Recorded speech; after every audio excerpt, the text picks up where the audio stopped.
Hello and welcome to this session. My name is Basil Hess. I am from the Security Research Department at IBM Research in Zurich.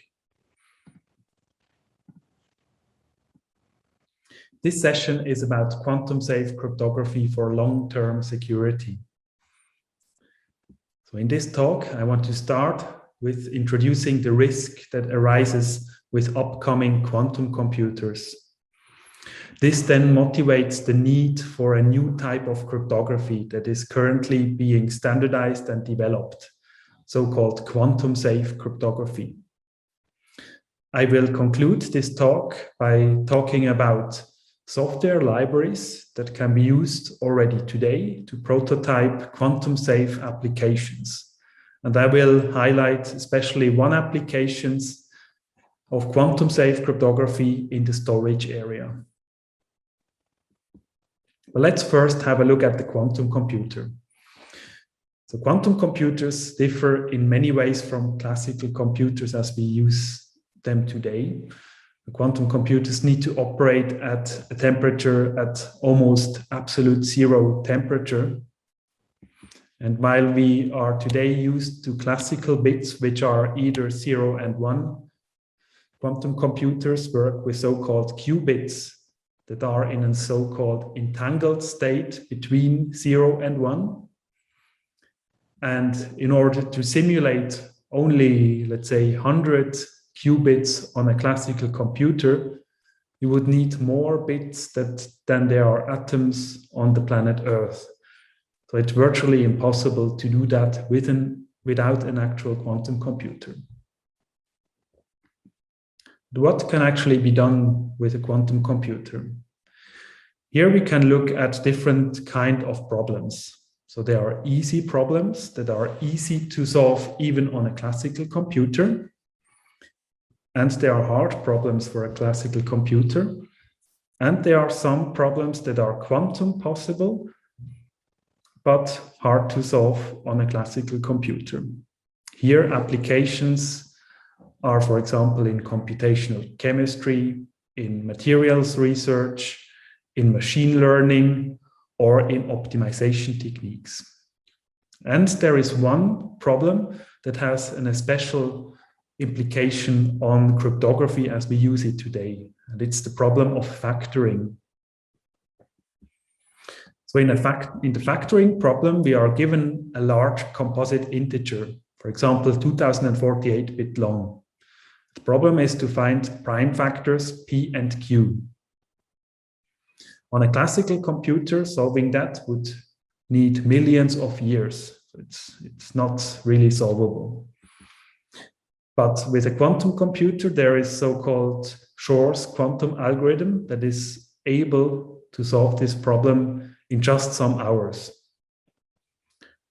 Now it turns out that most of the asymmetric cryptography used today is related to this problem. Actually, Shor's algorithm can be used to completely break many asymmetric public key cryptographic schemes. So they include RSA, but also elliptic curve cryptography, which is based on a related problem, the elliptic curve discrete logarithm problem. Here, schemes are EC Diffie-Hellman, EC DSA, and ET-DSA, for example. Now, to break RSA, for example, with a state-of-the-art security level of with 3072 bits, one would need 2n qubits, so 6144 qubits. For breaking ECC with an equivalent security level of 256 bits, one would need a bit less qubits, so between 2800 and 3600 qubits. But also symmetric cryptographic schemes like AES, SHA-2, and SHA-3 are affected, but by another algorithm. That's so-called Grover's algorithm, which can be used to speed up a search problem by a quadratic factor. But one can relatively easily solve that by basically just doubling the key size.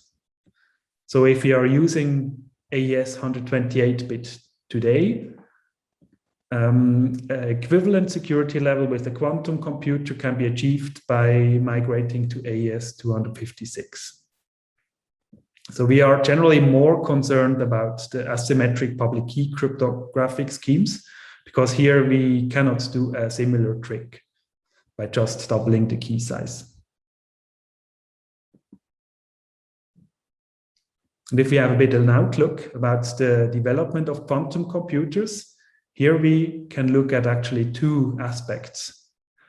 First, there are improvements in algorithms to actually, for example, are required to factor RSA. So always for having, simulating one logical qubit, one needs many physical qubits.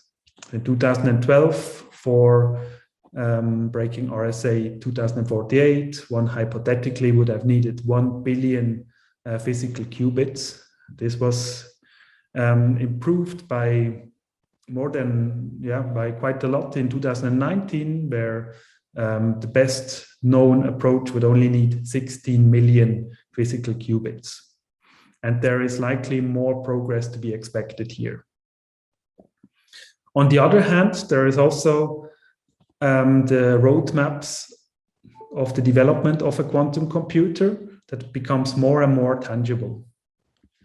This year, in 2021, IBM has announced its roadmap for the development of a quantum computer, which foresees to have a quantum computer with over 1,000 qubits by 2023. So we see quite some development here, and we can ask ourselves now let's suppose we have a criminal of the future with access to a large enough quantum computer. What could he actually do with it? Well, first, he could use the quantum computer to circumvent authentication based on digital signatures and get access to systems with that. Second, he can actually, second point is to address a point that is sometimes called harvest now, decrypt later. So hypothetically, it's already possible to record encrypted data today, along with the key exchange, done with an asymmetric key exchange algorithm. And then later, when the quantum computer will be available, decrypt this data. And then third, there is an issue that arises also with more and more digitalization, where digital signatures are part of the underpinnings for legal histories. So let's say if there is a legally binding digital signature issued today, with the possession of a quantum computer in the future, it would be possible to forge this signature. And if we look at some systems as they are used today, for example, there is the IRA in the USA with the individual master file, which runs on a system that is already 50 years old, and it records data such as tax data of citizens. And it's likely that systems deployed today, and there will be systems deployed today that will also be have a lifespan of over 50 years today. So this risk of quantum risk will become effective there as well. Then, but also seemingly more modern technology such as Bitcoin and blockchain has some implications there. So if we look at Bitcoin, digital signatures are used, or based on ECDSA, are used to authenticate transactions and to validate transactions and to guarantee the ownership of a certain token or an asset to a user.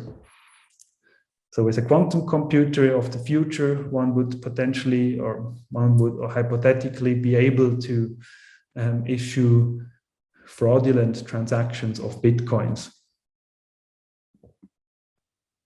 If we look at the data that is currently stored. There is some legal requirements in many cases, how long this data needs to be stored and retained and being confidential. For example, healthcare data, clinical trials in the US need to be retained for 25 years. Health records in Japan need to be retained for 200 years, and government data such as census records in the UK also for 100 years.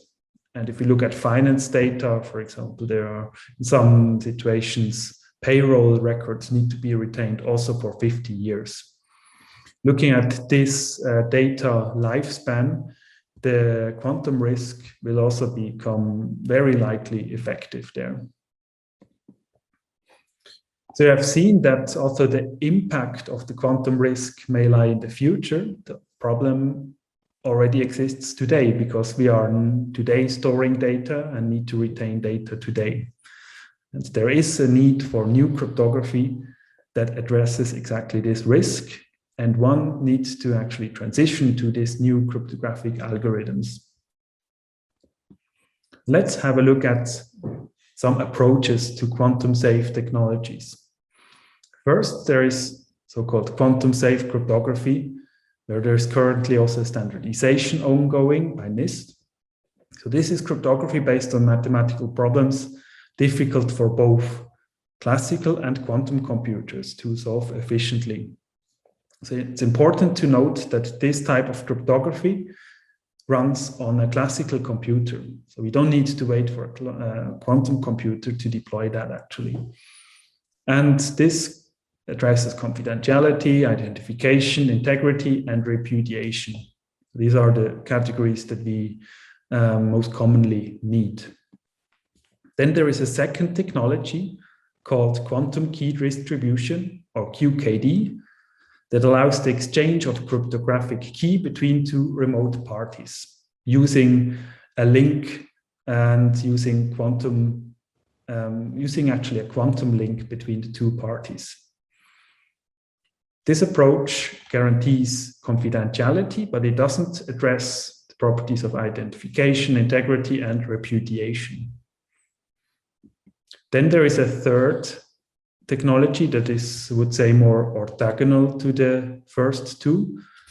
These are quantum random number generators, QRNG. But this is useful for generating higher quality randomness, which is needed by any cryptographic schemes, also by symmetric keys.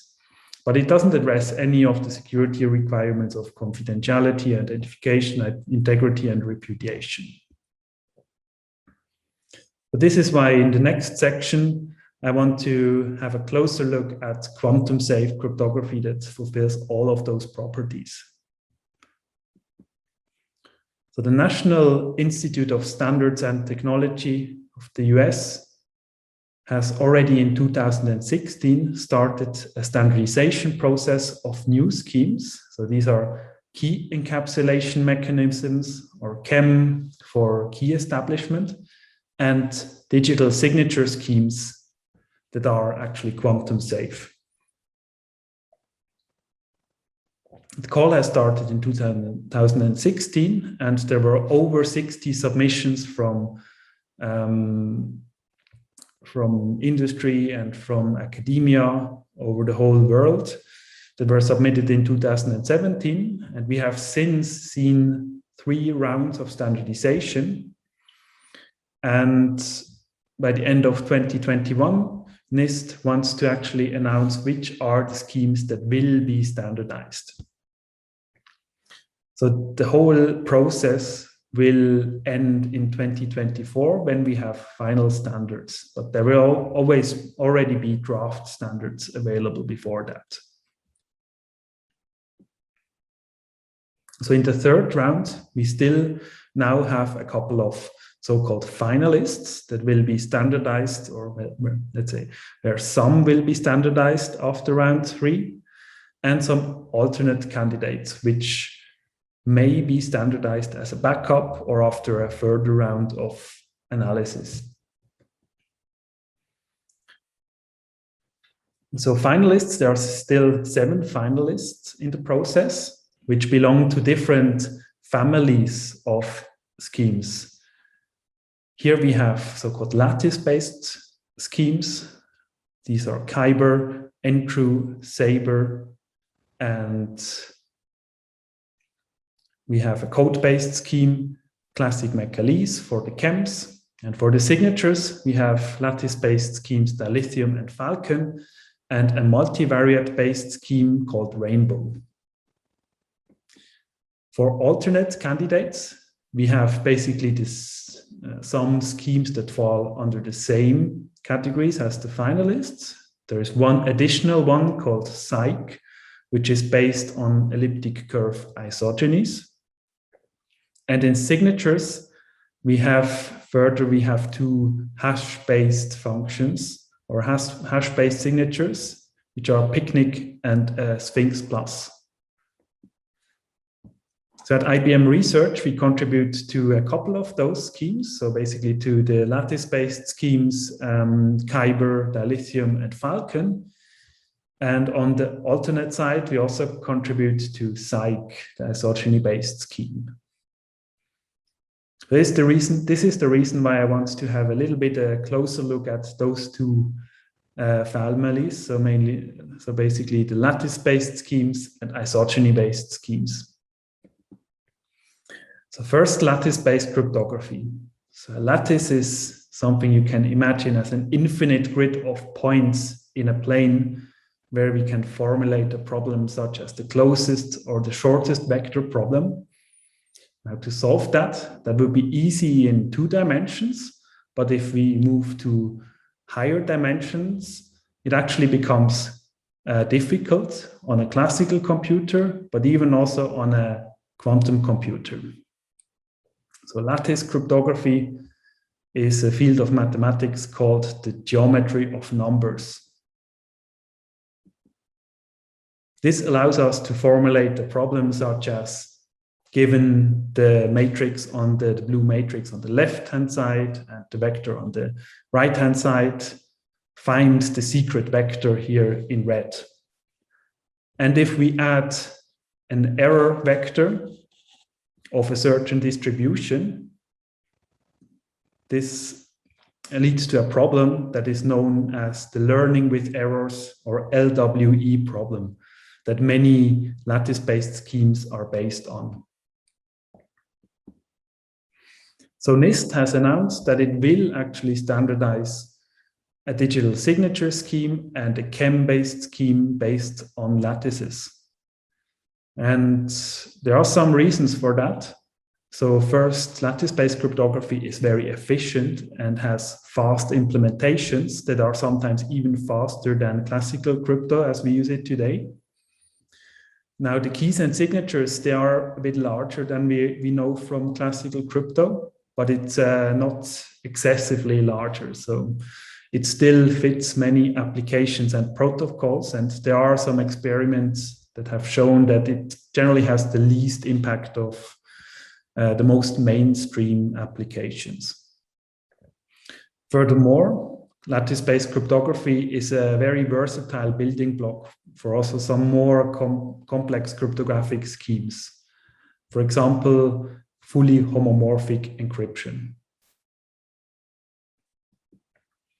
If we move to the second category we want to have a glimpse on, these are elliptic curve supersingular isogenies. So the proposal in the NIST process is called Psych here.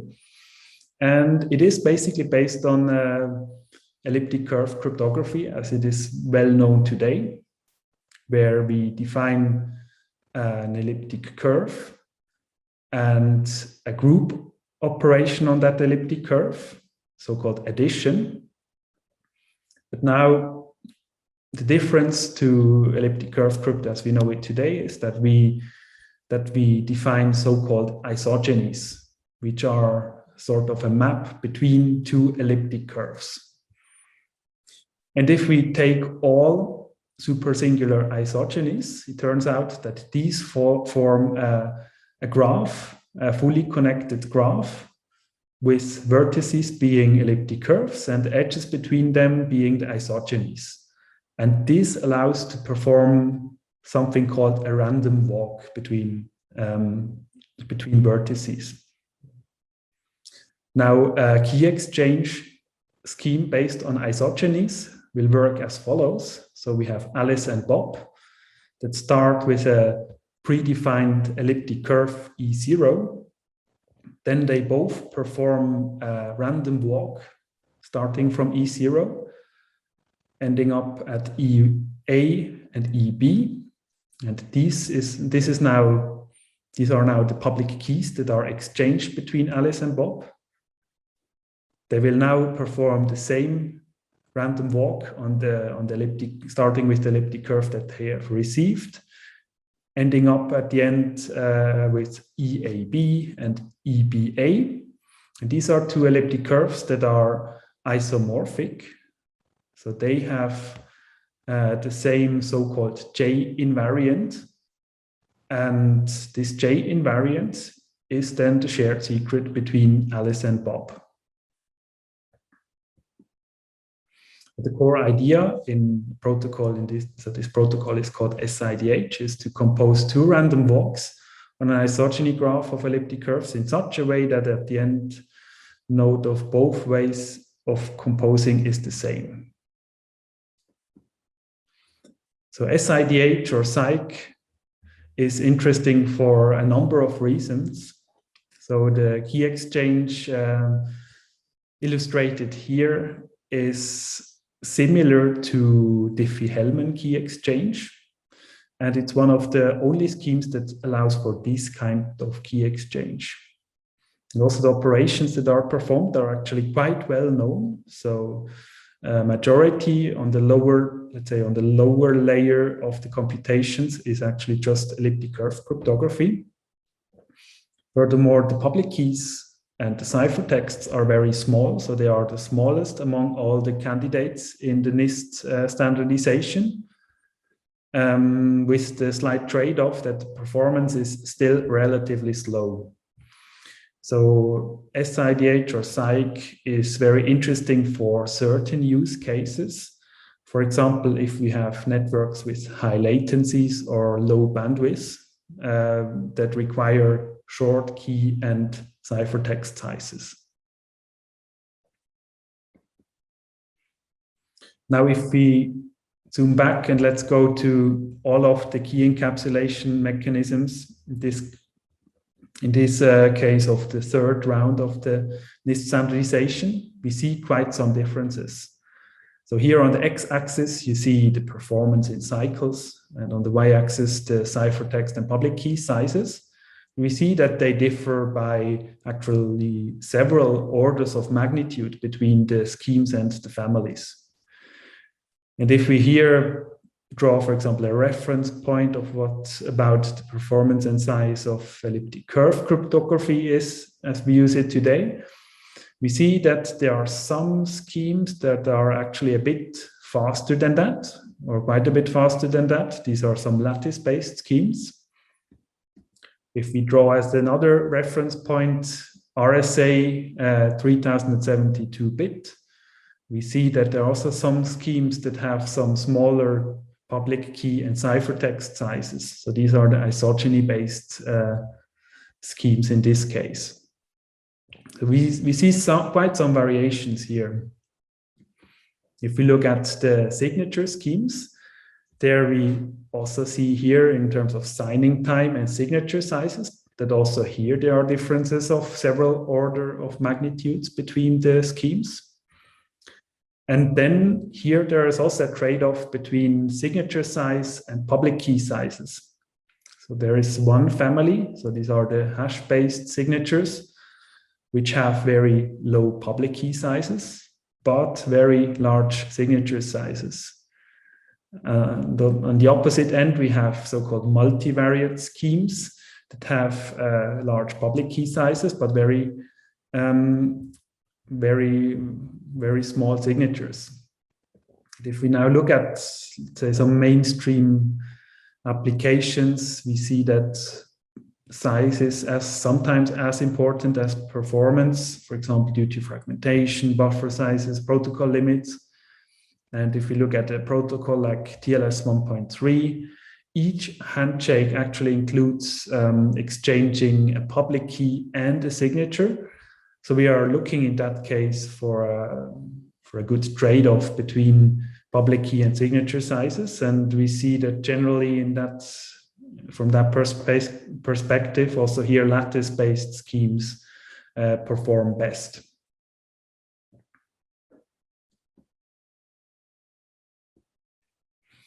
So what changes with quantum-safe cryptography? So while today we are basically used to to only a few, or let's say one standard that needs to be applied, quantum-safe schemes will lead to a small portfolio of schemes that are actually based on different hard problems. And there will also be some backups just in case security would be minimized of some schemes. So the finalists will be selected based on different properties. So there will be some mainstream schemes like lattice-based schemes that are suitable for most mainstream cases, but some use cases, for example, using code-based cryptography with very large keys, could be suitable for some cases where storage doesn't matter. For example, if you are able to store a public key, large public key in firmware. But also here, lattice-based systems are usually the most versatile for mainstream applications. Furthermore, if we think about the transition to quantum-safe crypto, there is something called hybrid schemes that actually combine a classical scheme and a quantum-safe scheme to allow, let's say, a more gradual transition to the new schemes. So with this, we come to the last section of this talk, which is about some concrete applications and software libraries that can be already used today. And here I want to start with one open source project, quite a prominent open source project called Open Quantum Safe, that basically has the goal to enable prototyping of quantum safe cryptography.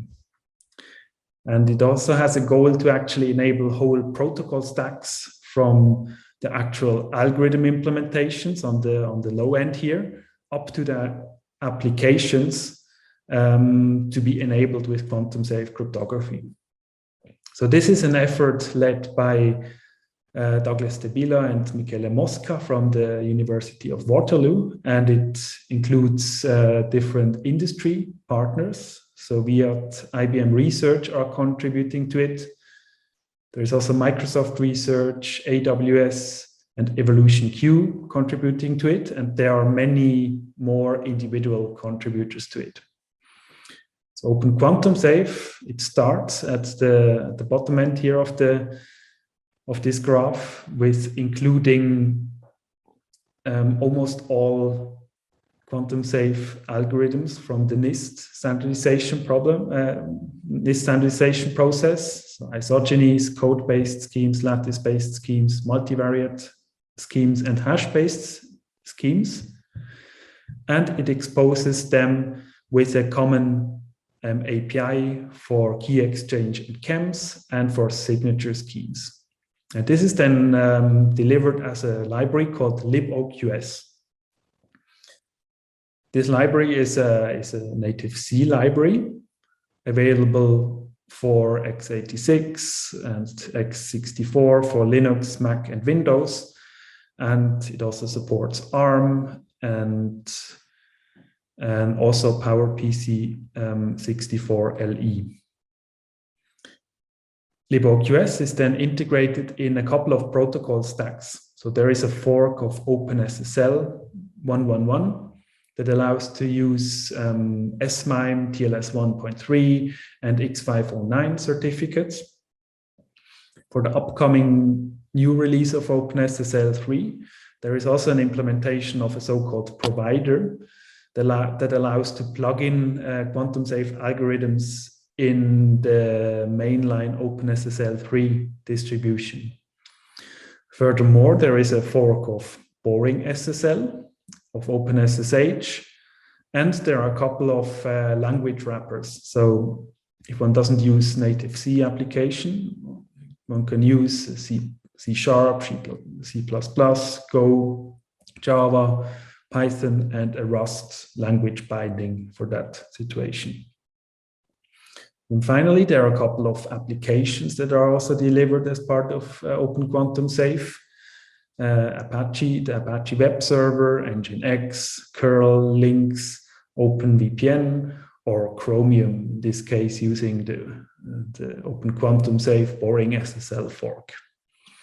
So this allows basically to use the whole stack, software stack, and ranging from applications to protocols, crypto libraries, and make them usable with the new quantum safe crypto algorithms. So to summarize that, so there is the libOQS